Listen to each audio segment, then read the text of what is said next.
ভাই আপনি এরকম গরম হয়ে যাইতেছেন কেন? আপনার কারণে আমার ফাইলটাও নষ্ট হয়ে গেল, আপনি আমাকে উল্টো ধাক্কা দিয়ে ফেলে দিলেন, আবার আপনি নিজেই গরম হয়ে গেলেন যেখানে আমার গরম হওয়ার কথা ছিল। গরম হয়ে মানে তুই কি বুঝারিনি ওটা? তুই আর ছিলস নি ওটা, আর ডেঞ্জারাস ছিল শামিমের বাগিনা ওটা। আর তুই কোন জায়গায় ইন্টারভিউ দিছিস? আরে আমি তো BRRI লিমিটেড কোম্পানিতে চাকরির জন্য ইন্টারভিউ দিতে যাচ্ছি। আর আয়া তো ওটা এই জায়গায় চাকরিলে যায়, বুঝছিস নি?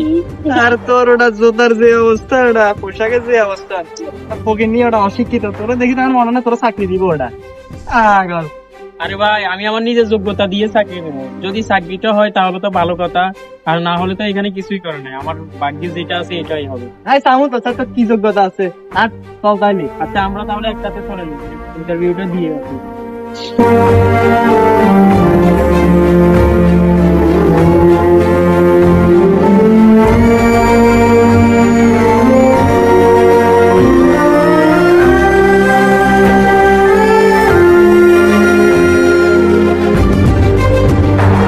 আসসালামু আলাইকুম স্যার, আমি কি বসতে পারি? ওয়ালাইকুম সালাম, বসো। স্যার ধরেন আগে আমারটা রাখেন। স্টুপিড, তোমার কাছে কি ভদ্রতা বলতে কিছুই নেই? তুমি কি এখানে ইন্টারভিউ দিতে আসছো নাকি নেতাগিরি দেখাইতে আসছো? তোমার মধ্যে তো পারিবারিক শিক্ষা বলতে কিছুই নেই। Sorry sir, sorry.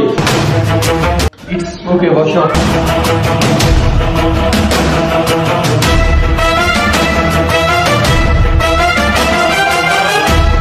এগুলা কি? এগুলো তো এটা কোনো সার্টিফিকেট হলো? এগুলো তো সব ভুয়া জাল। তোমার তো চাকরি করার কোনো যোগ্যতাই নেই। কেন আসছো এখানে? যাও এখান থেকে, তোমার কোনো চাকরি করা লাগবে না, যাও, গেট আউট।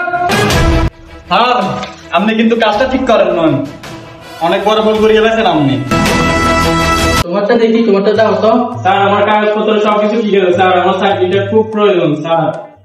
আচ্ছা আমি দেখি তোমার চাকরিটা দেওয়া যায় কিনা। আচ্ছা তোমার তো কাগজপত্র সব ঠিক আছে, তুমি রবিবারে আমার সাথে দেখা করবে। আচ্ছা ঠিক আছে স্যার, তাহলে আমি আসি। স্যার আগে আপনি একটু আমার প্রতি খেয়াল রাখেন স্যার, আমি অনেক জায়গায় ইন্টারভিউ দিয়েছি স্যার, আমার চাকরি কোথাও হয় নাই।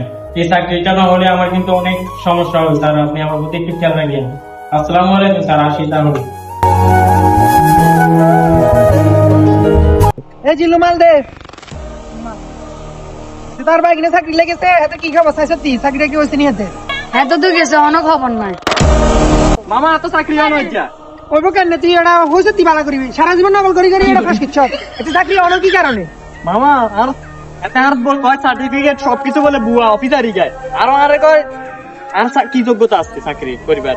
কি কস? আর ভাই কিনে চাকরি হতো না, এত আবার যোগ্যতার কথা জিগায়। সব চাকরি কিনে লিয়ে এলাম, ওটা ওটা তিন হইলে যোগ্যতা লাগেনি, ওটা চাকরি কিনে লিয়ে এলাম। এই জিল্লু থাকে কেন বস থেকে তাড়াতাড়ি চল।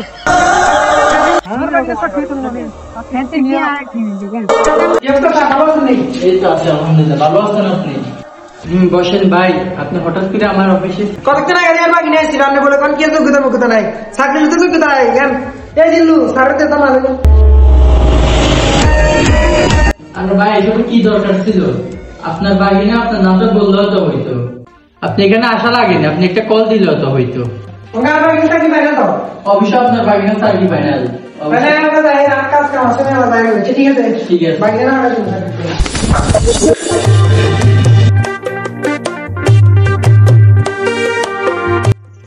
আসসালামু আলাইকুম স্যার, ভালো আছেন? ওয়ালাইকুম সালাম, আলহামদুলিল্লাহ ভালো আছি। আচ্ছা তুমি কে? তোমাকে তো ঠিক চিনলাম না। আর স্যার আমি যে বৃহস্পতিবারে আপনার এখানে চাকরি ইন্টারভিউ দিতে আসলাম না, আপনি না বললেন আমাকে রোববার আসার জন্য, তো আমি তো আজকে আসলাম। আমার চাকরি এটা কি হবে? সবকিছু কি মুখে বলা লাগে? তুমি কি বুঝো না? আর ওই সার্কিটার শামীম নেতার বাগিনাকে দিয়ে দিছি ওই দিনে। আচ্ছা ঠিক আছে, তুমি এখন আসতে পারো। আচ্ছা ঠিক আছে স্যার, আমি আপনার কথা বুঝতে পারছি। আসলে আমাদের মতো ছেলেদের মনে হয় আর চাকরি হবে না, কারণ আমাদের মামা খালু নাই তো। ঠিক আছে স্যার, ভালো থাকবেন। আসসালামু আলাইকুম।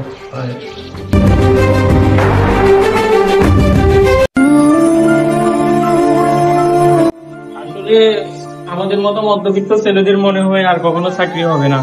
এই পর্যন্ত অনেক ইন্টারভিউ দিলাম, অনেক কিছু করলাম, ছোট থেকে বাপ মা অনেক কষ্ট করে আমাদেরকে পড়ালেখা করায়, কিন্তু আমাদের মামা খালু আর টাকা পয়সা থাকে না, তো ওই জন্য আমাদেরকে কোথাও চাকরি হয় না। আমাদের মতো ছেলেদের এসব সার্টিফিকেট দিয়ে না আর কখনোই কিছু হবে না। আমার মনে হয় না কখনো আমাদের চাকরি হবে। তার চেয়ে ভালো এই সার্টিফিকেট না রাখাই ভালো। তার চেয়ে ভালো আমরা রিক্সা চালাবো, তাতে ভালো আছে। দরকার নাই এই সার্টিফিকেটের, কোনো প্রয়োজন মনে করি না।